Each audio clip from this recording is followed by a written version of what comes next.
দক্ষিণ বঙ্গোপসাগরে সৃষ্টি হচ্ছে লঘুচাপ, যা বুধবারের মধ্যে আরও স্পষ্ট হতে পারে। আবহাওয়া অফিস বলছে লঘুচাপের বর্ধিতাংশ পশ্চিমবঙ্গ থেকে উত্তর পশ্চিম বঙ্গোপসাগর পর্যন্ত বিস্তৃত রয়েছে। এসব নিয়ে আলোচনা করতে আমাদের সঙ্গে যোগ দিচ্ছেন ঝড় সতর্কীকরণ কেন্দ্রের প্রধান আবহাওয়াবিদ ডক্টর শামীম হাসান ভূঁইয়া। ডক্টর ভূঁইয়া, আপনাকে স্বাগত জানাচ্ছি, আশা করছি আপনি ভালো আছেন।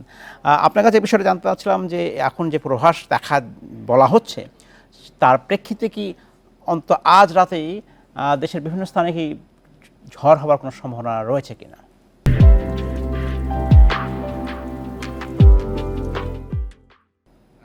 দেখুন, এই যে প্রি মনসুন বা প্রাক বর্ষা মৌসুম যেটা জি। মার্চ এপ্রিল মে এই 3 মাস যাবত থাকে, তো এপ্রিল মাসটা কিন্তু এমনি কালবৈশাখী ঝড়ের মৌসুম। আচ্ছা। এবং এই সময়ে এমনিতেই কিছু স্থানীয় ঝড় হয়ে থাকে। এই ঝড়ের সাথে ঠিক বঙ্গোপসাগরের যে লঘুচাপ সৃষ্টি হতে যাচ্ছে, এখনো সৃষ্টি হয়নি।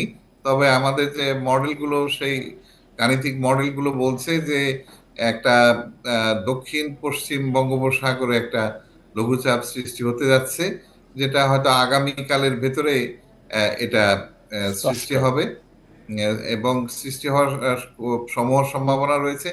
এরপর এটা আস্তে আস্তে স্থলভাগের দিকে আসবে।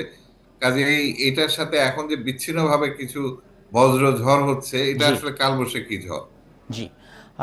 সেক্ষেত্রে আবার ফিরে যেতে চাই সেই যে লঘুচাপ হচ্ছে, আহ, তাহলে যদি ঝড় রূপান্তরিত হয় সেক্ষেত্রে এটা কি ধরনের ঝড়ে হতে পারে?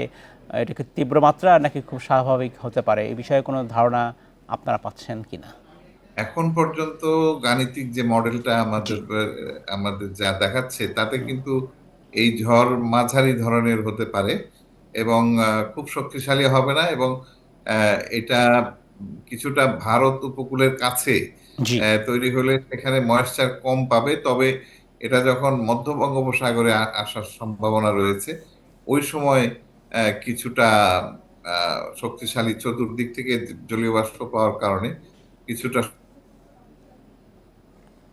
দেশের কিছু কিছু অঞ্চলে যেমন রাজশাহী, পাবনা, দিনাজপুর, নীলফামারী, খুলনা এবং বরিশাল অঞ্চলে কিন্তু এখনও মৃদু মাঝারি তাপপ্রবাহ বইছে। আহ, বঙ্গোপসাগর সৃষ্ট যদি ঝড়টা যদি হয়, তাহলে কি এই তাপপ্রবাহ প্রতি কোনো প্রভাব নিশ্চয়ই ফেলবে? ভাবে কিছু তাপ দুঃখিত, দুঃখিত, আমরা সংযোগটা হারিয়ে ফেলেছি।